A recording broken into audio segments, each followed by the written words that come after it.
Dhaka medical কলেজের চিকিৎসকরা সব ধরনের সেবা বন্ধ করে দিয়েছেন। রোববার সকাল থেকেই হাসপাতালটির জরুরি বিভাগ, বহির্বিভাগ সহ সব ওয়ার্ড থেকে চিকিৎসা সেবা বন্ধ করে দিয়েছেন তারা। জানা গেছে, মারধর ও জরুরি বিভাগে ভাঙচুরের ঘটনার প্রতিবাদে এই সিদ্ধান্ত নেন চিকিৎসকরা। সেই সঙ্গে নিরাপত্তা শঙ্কায় জরুরি বিভাগের কার্যক্রমও বন্ধ করে দিয়েছেন চিকিৎসকরা। শনিবার মধ্যরাতে ঢামেকে নিউরোসার্জারি বিভাগের ৩ চিকিৎসককে মারধরের ঘটনা ঘটে।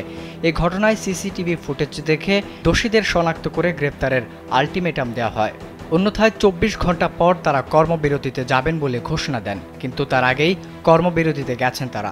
জানা যায়, ওই দিন মধ্যরাত খিলগাঁও সিপাহীবাগ এলাকা থেকে ২ গ্রুপের সংঘর্ষে আহতরা ঢাকা মেডিকেল কলেজে চিকিৎসা নিতে আসেন।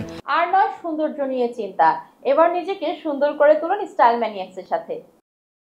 পরে অন্য আরেকটি গ্রুপ চাপাতিসহ হাসপাতালের জরুরি বিভাগের ভেতরে ঢুকে যায়।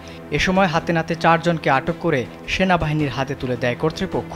পরে অন্য আরেক রোগীর মৃত্যুর ঘটনায় হাসপাতালে জরুরি বিভাগে ভাঙচুর চালায় রোগীর স্বজনরা।